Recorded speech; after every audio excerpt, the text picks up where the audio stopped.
Gaada mootummaa Oromoo jechuuf egaa ulaagaalee hedduun illee jiraachuu danda'u sirriidha. Ishirratti egaa Oromoo waliif galee mootummaan kun mootummaa Oromoo jechuuf egaa wanti hiree lafa kaa'atame murteeffame hin jiru.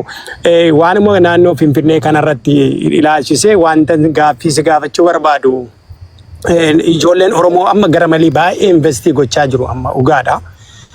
Keessumattuu gara naannoo Finfinnee kana keessatti baay'ee Oromiyaallee gadi ba'aniiti dachee Oromiyaa sana keessatti waa tokko gochuu hin dandeenye malee magaala Finfinnee kanarratti baay'ee namoonni investii gochaa jiru. Isa kanarratti anillee gara ja'a sin argine malee gara ja'amoo 8 achi tureen dhufe investii godhuuf jedheen yaaleen naaf hanja'uu hin dandeenye. Wanta kana akkamitti hanjessuun hin danda'ama, akkamitti investii godhanii biyya keenya gallee wantoota garaagaraa ilmaan Oromoo investii godhuu danda'a. Keessumatti wanti kun ulaagaaleen akkaataa itti namaaf mootummaan kun mijeessuu danda'u bifa maaliin Habashaan lafa Oromoo deemanii gurguratanii irratti duroomanii bileen irra ta'aa jiru. Wantoota kana waan irraati waan hojjettu qabdaa ishee kanarratti sonaa waan ni jette isarra dhaabbadheenis waa tokko siin jechuun barbaada. Mee yaada kanarratti wanta nuti ulfaateeruufidha kanarratti waan haa jedhame sana booda waa jechuun barbaada. Galatoomii Caalii Sarmuu ati yeroo dheeraa booda qabsoo keessatti wal beekna. Inni guddaan maali? Rakkoon hattuun ganna keenya keessa kaatu hattuun kaadiree maali? Mootummaa kana kan rakkisaa jiru waan akkasii akka ta'e hin beekna. Isa kana walumaan irraa aanna obboleeyyummaa keenya isaan garuu gabaabumatti karaa gabaabaatiin faayidaa dhuunfaadhaan maaliitiin waan argaa jirru waan hedduu jira, waan qabsaa jirruun waan hedduu jira waan ta'eef kootu keessattuu mootummaan naannoo Oromiyaa karaa diiyaaspooraadhaaf akka kaabineetti sadarkaa tokko kenneefii jira waan ta'eef isas immoo kan hoogganu obbo Amin Jundiidha naannoo Oromiyaatti jechuudha. Sadarkaa kaabinee Oromiyaatti akkuma biiroo kamittuu dhimmi diiyaaspooraa waan hundeeffameef isaaf immoo diiyaaspooraa viileejiin maaliin sagantaan qabameera waan ta'eef isa kana waliin itti deemna kanuma jechuudha. Galatoome. Okay, dammaqe maaliif gaaffii abbaa gadaa irra utaalte waa'ee ati nama miidiyaadha yeroo baay'ee OMN irraa yeroo dheeraa dalagaa turte OBN irras miidiyaa boqqolloo irraa akka ati hin dalagne hoogganaan si dhoowweera. TV Biraanuu Dr. Biraanuu Leenjisoo irras akka hin galle carraa amma miidiyaa irratti baatee dalaguu hin arganne maaliifidha kan? Maaliif si dhiibu hundi isaanii? Baay'ee TV Prime Media anaa fi Dr. Biraanuu Leenjisootu hundeesse. Kan hundeessines kaameeraa biyya alaatti ani duratti hin qabsaa ture. Kaameeraas haa ta'u kompiitaras walitti finneetu kan hundeessine. Akkuma beektan Biraanuu Leenjisoos qabsaa ture. Waliin turree waliin hojjennee biyya kanatti Prime Media hundeessine kan Biraanuu miti kan anas keessan jira. Garuu haalli biyya galee booda miidiyaan sun ittiin kompiit godhee bakka wanni tokko ga'u waan hin dandeenyeef malee anis miidiyaa biraa hundeessuu manaamne waan akkasii keessatti rakkoon hin turre jechuudha. Kanaaf akkamatti na hubadda. Maaliif si dhiibuudha? Achi keessa akka turte ammaa hundeessuu keessatti shoora akka taphatte ni beekna. Maaliif si dhiibuu amma kana teessee jirta? Namni dhiibee hin jiru. By the way, namni dhiibee hin jiru. Meeshaan kiyya kan kiyya, kaameraan kan kiyya, namni dhiibee hin jiru. Biraanuuf Tullu gaaffichan qajeelchaa fi fachuu sirriitti nu banne natti fakkaata. Jawaar ka jedhamu mucaa dhalataa Arsii kan amma TV obbo Biraanuu Leenjisoo hoogganu dammaqaanii nama dubbii qabachuu hin dandeenye, dammaqaanii waa firfirsaa iccitii propagaandaa asitti hojjennu hundumtuu gannaqaa deema waan ta'eef kanaaf hin barbaachisu jedhee kasii ari'e Jawaarii akkasitti tokko kana. What the fuck? I'm talking mataa koo keessatti mana ijaarratiin gaaffii gaafachaa jiran. Mataa koo keessatti mana ijaarrachuu yaalin. So tokko kana kabiraa Zinaabu Asraatis afi siifan fixa. Zinaabu Asraatis no obsi siifan fixa akka gaaffiin sirriitti sii deebi'uuf. Zinaabu Asraatis gannaqaan kuni leeziidha, nama leeziidha. Hin ta'uu meeshaa OMN keessaayyuu kan dur ittiin hojjete fuudhateetu galee meeshaa faa galchuu didee qabeenyaa OMN kanaafuu miidiyaa keenya hin madaaluu ka jedhutu alatti si dhiiban. Kanarratti akkati deebii laattu barbaan yoo danda'ame bor miidiyaa biraa sii banuu waan dandeenyuuf. You need to answer correctly. Warri mana mataa namaa keessatti immoo mana jaarrattanii akka dubbadhu akkasin dubbatin warri jettanii of eegaa. Namni hundinuu indipendentii ta'ee of danda'ee dubbata asirratti waan ta'eef amma deebii qajeellootti deebisi dammaqe. Ani gaafan OMN keessa ture itti aanaa hoogganaa Jawaarin ture. Miidiyaa istuudiyoo Minnesota, London, Amsterdam, Cairo, Melbourne hoogganaa ture. Ani akka gaazexeessummaatti ETV irraa ka'ee Saabaawus haa ta'u maaliis haa ta'u hedduu hoogganeera beeka. Rakkoon isaan turre. Edda sufnee biyya kana keessatti anis Dr. Biraanuu Leenjisoos kaameeraa fi kompiitara walitti finneetu Prime Media kan jedhamu hundeessine. Gaafa hundeessinu Johaar asitti qaxaramee hojjetaa ture. Johaar amma xiyyeetu kana OMN irratti akka qaxaramu ani yaada dhiyeessinaan Johaar Mahammad noo jechaa ture jechuudha. Baaltookii irratti waan isa beeku. Kanaafi anamma Johaaris akkas jedhaa. Jawaariin edda namoonni yaada kee gabaabsee nama biraatiif carraa kennaa. Nan fixa kan na gaafatanii. Daqiiqaa tokko. Okay. Jawaaris achi keessa akka gaazexeessaatti hojjetaa ture waan ta'eef gaafa namoonni professional ta'an achi keessaa ba'an kan akka Natsaanat Haayiluu ijoolleen jiran isaan ba'an Jawaar bakka bu'ee jechuudha.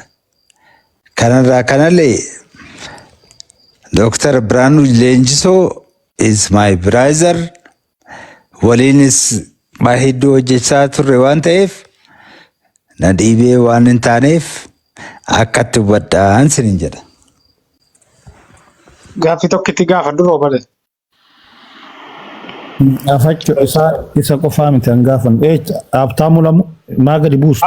Abtaamuun hin ba'e deebisa agasitti. Namatu gadi baase ofii bahee osoo hin taane nama maa gadi buustu abtaamu lamu kottu ol deebi'e gaafis irraa qabna. Ol deebisaa gaaffii irraa qabna. Gaaffii tokkittiin agasitti dammaqaa gaafadha. Abtaamu lamu ergadhu nama 28tu ergatee eessa jira abtaamu lamu? Tollo abtaamu keessa barbaadaa ol galcha. Dammaqaa baay'ee galatoomii akkati gaaffii kumaatamatu si gaafannu deebisu akkati dandeessu hin beekna nama miidiyaati. Ammallee gaaffii namoonni yeroo si gaafatan akka gaariitti deebisaa jirta.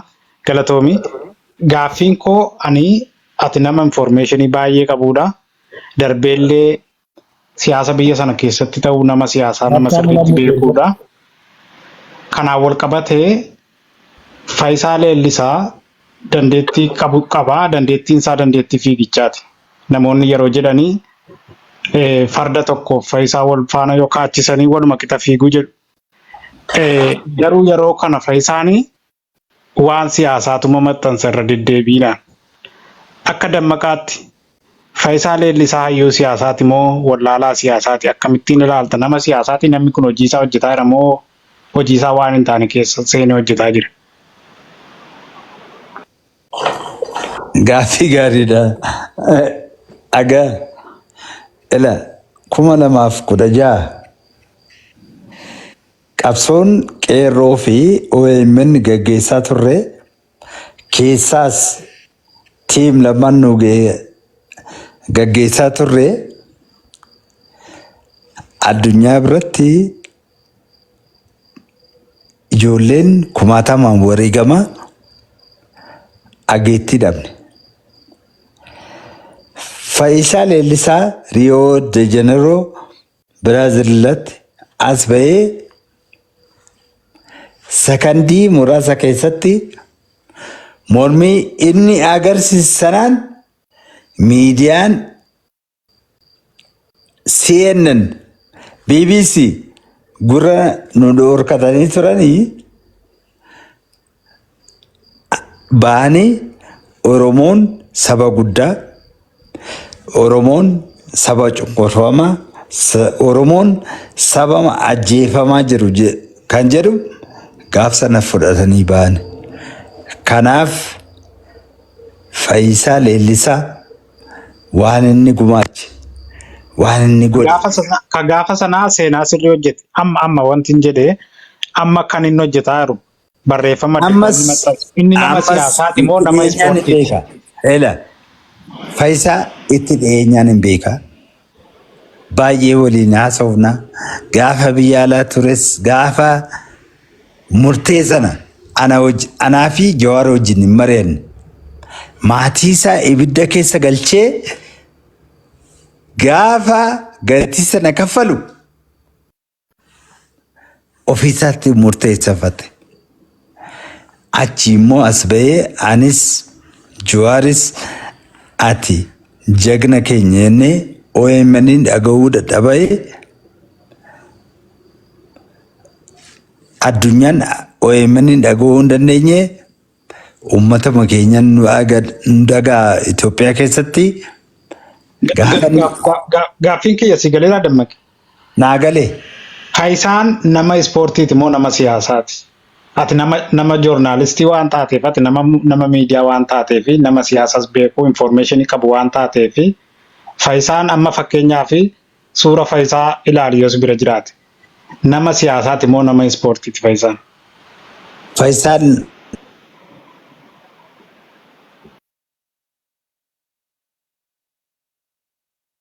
Caalii irratti bilbilta as keessatti Caalii as deebi'i galatoomii as deebi'i Caalii. Eenyutti bilbila kin bilbila. Yeroo mata qochi keessa seentanii kanaafidha. No Caaliitu irratti bilbilaa jira. Yeroo No bilbila. Gaaffii maanuu deebisi waa'ee Faayisaa wal qabatee Faayisaan nama ispoortiiti moo nama siyaasaati? Waa'ee Faayisaa dhiisa dagadda waa'ee Faayisaa Leellisaa dhiisa too beekan gulummaatti deebina beekan gulummaa tunu bakkee kana jira.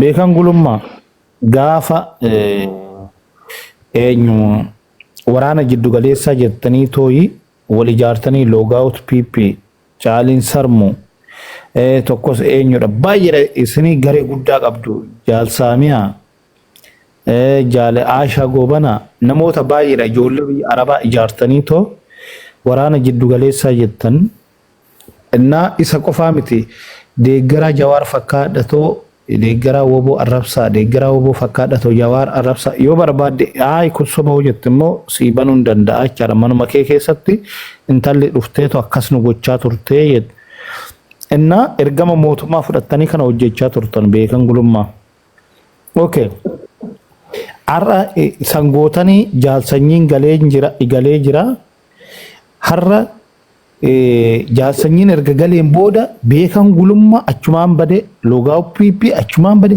hundi isaaniitu achumaan badanii jechaadha. Mee isin kana gootanii tooyi nageenyi dhufe jira maaliif kana gootan immoo beekan gulummaa kan keeti tulluu irratti dabalii too gaafadhu.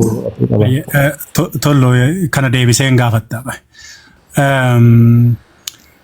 Galatoomii Oromoo galaaga gadimmoon darbatiin amalli keessa yeroo namni haasaa jalqabu gadi darbattuun godhinaa kana seeraan hin ibsa.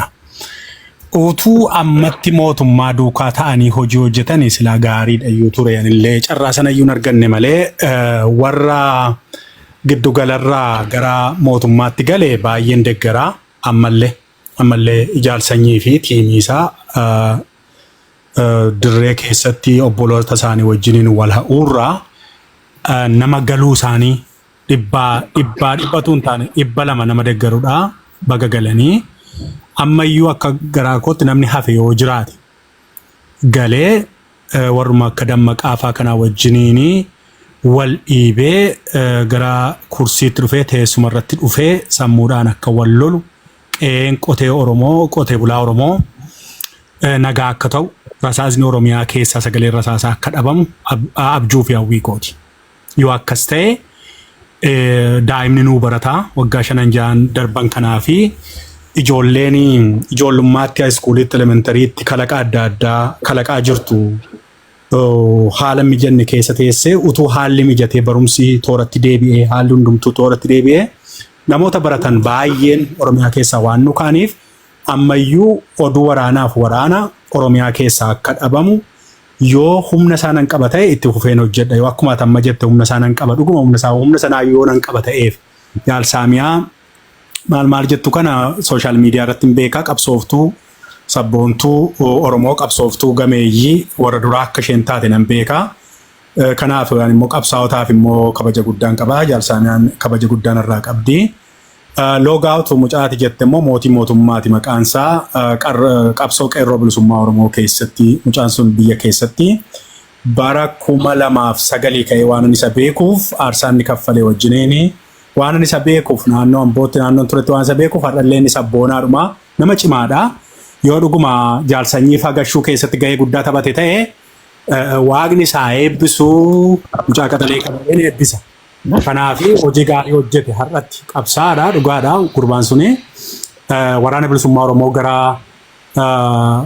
qeetti deebisee nagaadhaan akka isaan qabsaan gochaa jira taanaan garuu galateeffamuu qaba loogaawutis yookiin mootummaas nan beekaa mucaa sana jechaadha.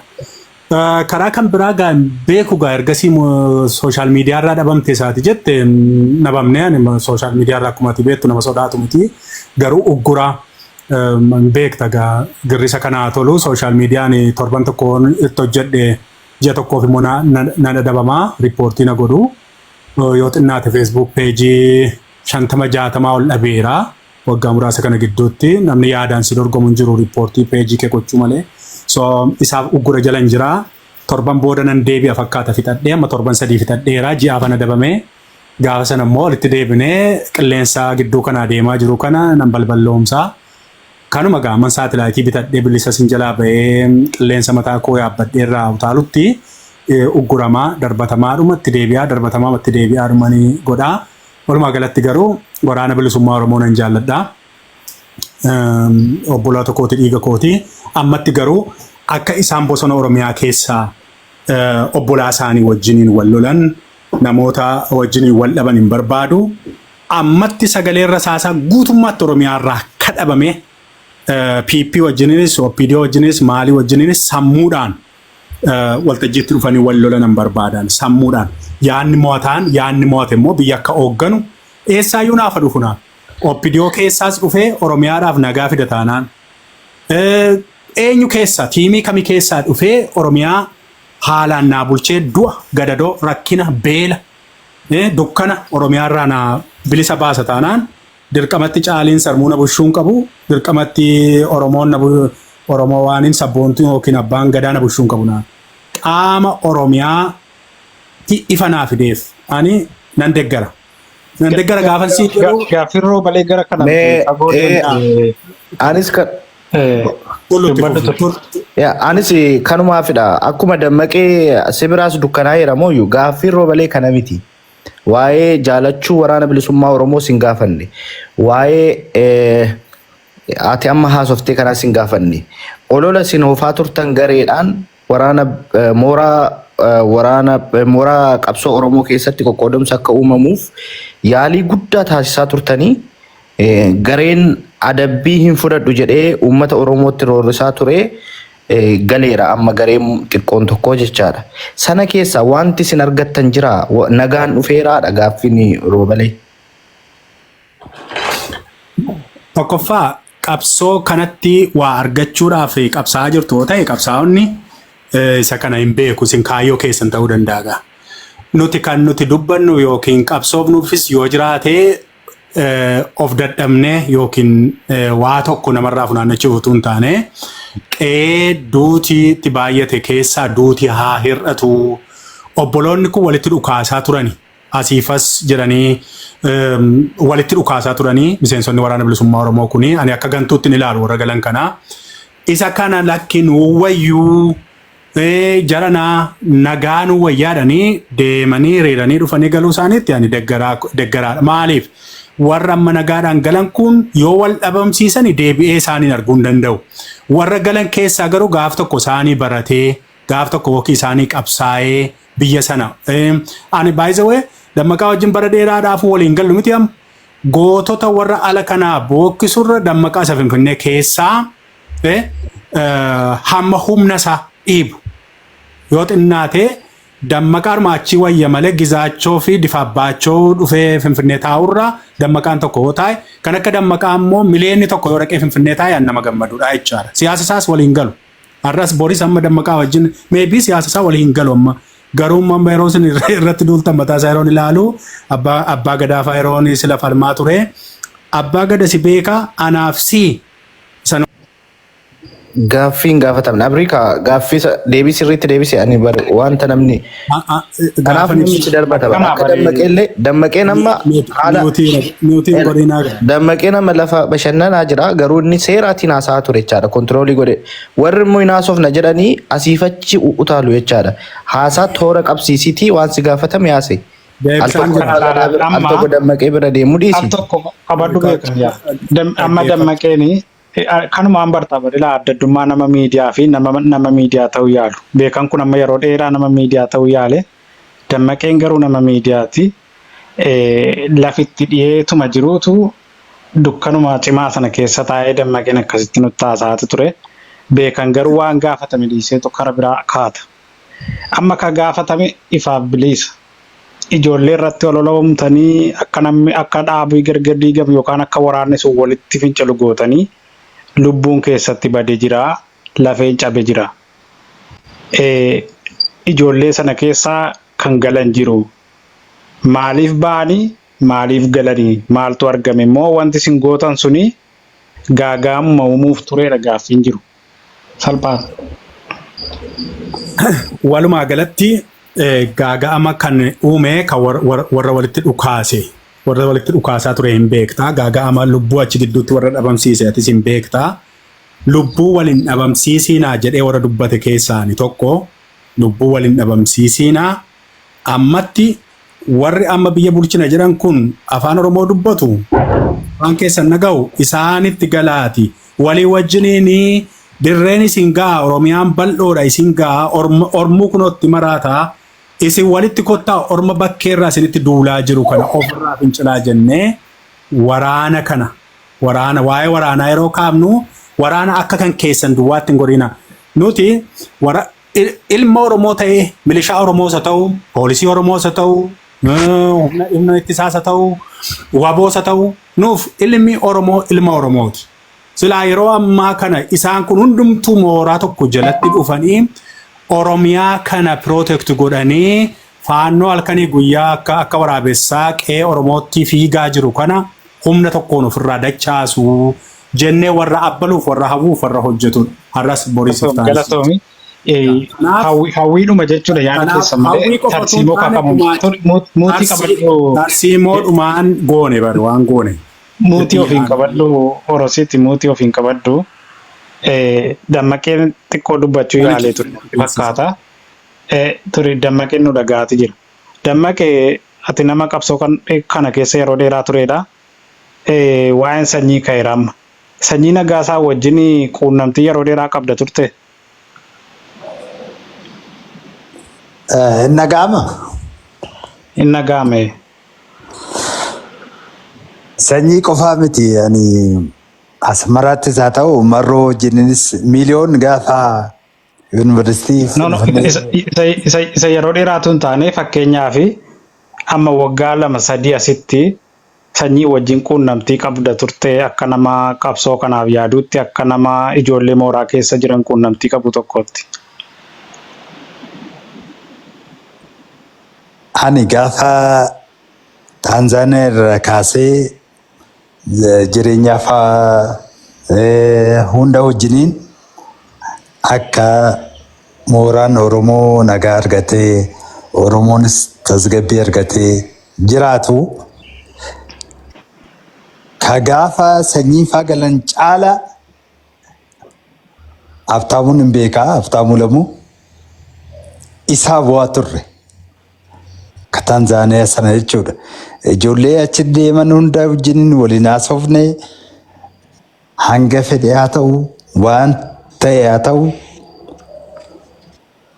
jarri kun galuu qabanii jennee waliin haasaa turre. Inni akka dhuunfaatti ani miiliyoon dirribaa fi marroo dirribaa fi maalii waliin qabnu inni akka biraa ta'ee akka nama qabsoo kana keessatti turetti Oromoo gidduutti nagaan haa uumamu jedhee hedduun tattaafataa turre kanuma ani kanarraa waan jedhu hin qabu. Galatoon yeroo Taanzaaniyaa sanaa kaasee Oromoo gidduutti akka nagaan bu'uu fi tattaaffii godhaa turte baay'ee gaariidha. Tattaaffii godhaa turte sana keessatti jaalsanyii wajjin wal hubannoo irra geessaniittu yeroos. Ani jaalsanyii wajjin wal quunnamtii iyyuu hin qabu. Beekaa iyyuu hin turre garuu akka inni waraana bilisummaa Oromoo jiddu galeessi kana hoogganu I yeroo dheeraa dhaga'an ture. Eddanni gara nagaatti dhufee booda kan qaamaanis arge isa dura garuu yaa'u sooshaal miidiyaa irratti argaa ture. Edda dhufee immoo daqiiqaa muraasaaf waliin haasa'ee yaada inni qabu Oromoof waan inni qabu waan yaadaa jiru sirrii akka ta'e argeera. Amma hariiroon keessa maalirra jira? Innoo eessa jira?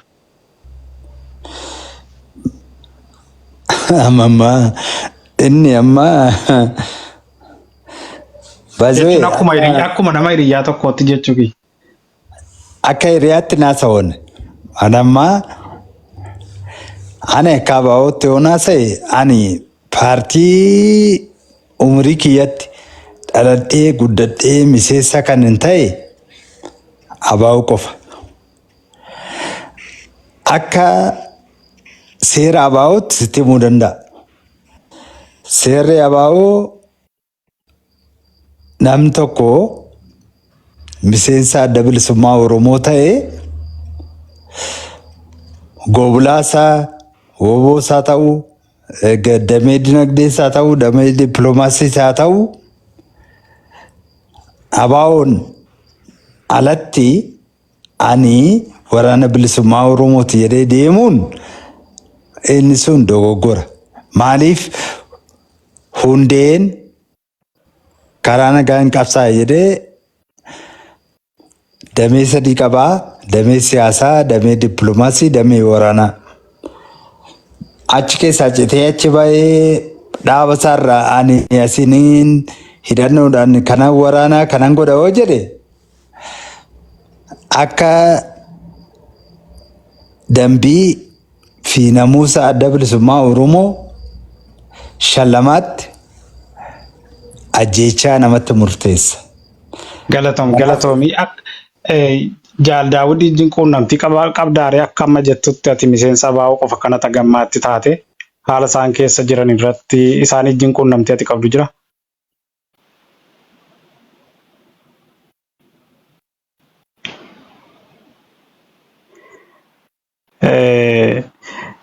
Biizii ta'e obboleessi keenya haasaa gaarii. Abbaa Gadaadhaa carraa kenni yookiin Galaaneedha mannis cufachuufidha. Amma hin cufatamanni daqiiqaa muraasaan booda. Okay, mee waan amma jedhame kanarratti dammaqeen wantoota baay'ee isa gaafanne hundumtuu irra diddibee darbaa ture. Haa ta'u garuu maal isiniif fakkaate warri sanyiis galchee hundi isaanii as jala jiruu dhufanii jiru. Warri sanyii galchee baga gammaddanii sanyiin galeeraa sanyiin amma akkuma dammaqee kana kunoo waa liqimseetu taa'ee wannoo ta'aa jira. Dammaqeen gaaffii nus kallattiin isa gaafanne tokko deebisuu hin dandeenye. Gaaffii kuulleen gaafattes waa'ee manaa irrattis wantoota hundumtuu irratti hagammaadhaa deebii tokko deebisuu hin dandeenye. Garuu isin deebisaa turee jettanii ani waan inni deebisee hin argine. Haa ta'u garuu warri sanyii galchees sanyiin baga gale silaatutuu galuu baatee qabsoo kana keessa taa'eetu imala Finfinnee warra gufachiise keessaa sanyiin tokko imala Finfinnee gufachiisee ofiisiin galee utuu achi taa'eeti qabsoon kun amma haga amma socho'u kanan socho'u ture. Kanaafi Oromiyaa abbariyaa jira yeroo hundumtuu kan qabsoo Oromoodhaa diiguu warruma Oromoo ta'ee afaan Oromoo dubbatu diinni takka Oromoo qawwee hiikkachiiftee beektu. Garuu obbo Looret yookiin Orisitiin faqqadaa hidhachiisanii Horroo Guduruu keessatti akka dubbii himaatti warra kassare keessaa tokko kassaranii faqqadaan yoom galaa utuu nutti himaniiti. Faqqadaan agumammaadhaa dhokatee taa'aa jira moo yoom gala utuu nu ibsanii isa kanan barbaada. Looret beekan irraa jechuudha. Ani duran jira waa jechuu barbaada. Yeroo gaaffii gaafattanii obbo Dammaqeen waan baay'ee wal keessa laaqanii bu'anii isarratti yoo otoo jiraatan isaaniif jechan deebee dhufee waan baay'ee wal keessa haasa'anii ani baay'een qunnamtii qaba ture.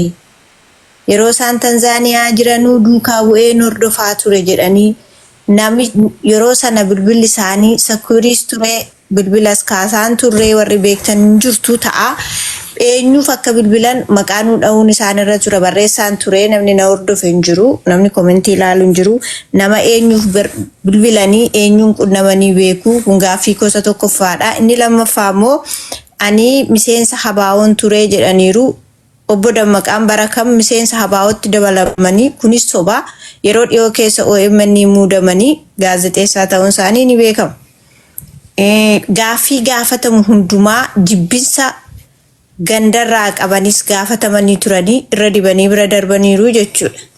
Inni kun akkasumatti ta'ee gareen obbo Sanyii deeggaran warra harka kennatan deeggaran immoo waraana baay'eetu walitti dhukaasaa turanii walajjeesaa turanii kanaaf iyyuu galuun isaanii baay'ee nama gammachiisa jedhanii nuti kan beennu waraanni adda bilisummaa Oromoo abaa'oo hoboon diina wajjin malee kam wajjinuu waraana hin qabu. Walitti yeroo dhukaasanii warri kana haasaan bira jiru bira dhaabatanii ilaalaa turanii yookaan immoo meeshaa geessaa fi turanii eessatti arganii nuti akka beeknutti baay'ee isaanii TikTok irratti oofisa qabu. Kanaan beenna